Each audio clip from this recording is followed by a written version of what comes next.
So I was literally on the Apple store looking for counseling apps, and I found this app called Circles. And it was my first time ever seeing this app, and it's really a good app because it's like a professional comes on and it's a bunch of people in a group, and everybody shares their stories about a narcissistic person they dated or a relationship issue they're trying to heal from.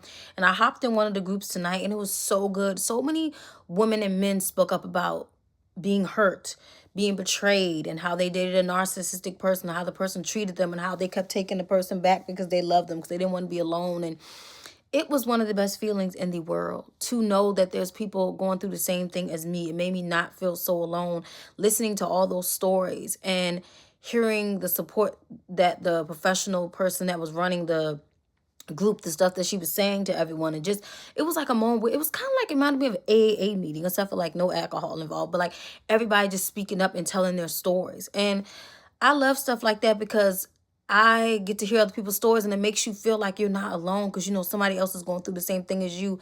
And it made me feel good because you could hear people's different stories about people they dated, the fear that they had, and how it took them years to get away, and they realized all the red flags. And it was just something that I needed to hear because it kind of, some of those stories reminded me of my stories and of the situation I went through in my last relationship, and how those things could have been prevented, or how I was hurt by what this person did to me. And it was a lot of stories of infidelity and just all kinds of things. And to me, one of the people spoke on how in that relationship they were so mean to everyone around them. And it just reminded me of me with my ex. I was so mean in that relationship. When I say I was mean to him, I was mean to my parents, I was mean to like anybody that encountered me. I was always mean.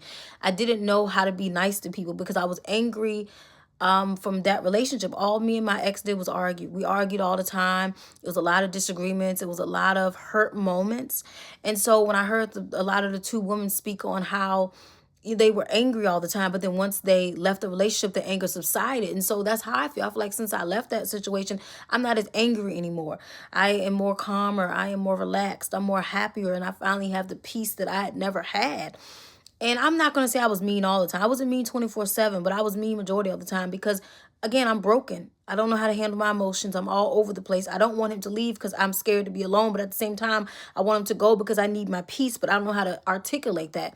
And so almost when that incident happened in July, it was kind of like an escape for me. I had a reason to actually leave him, because if not, he probably would still be here and I would still be miserable, to be honest with y'all.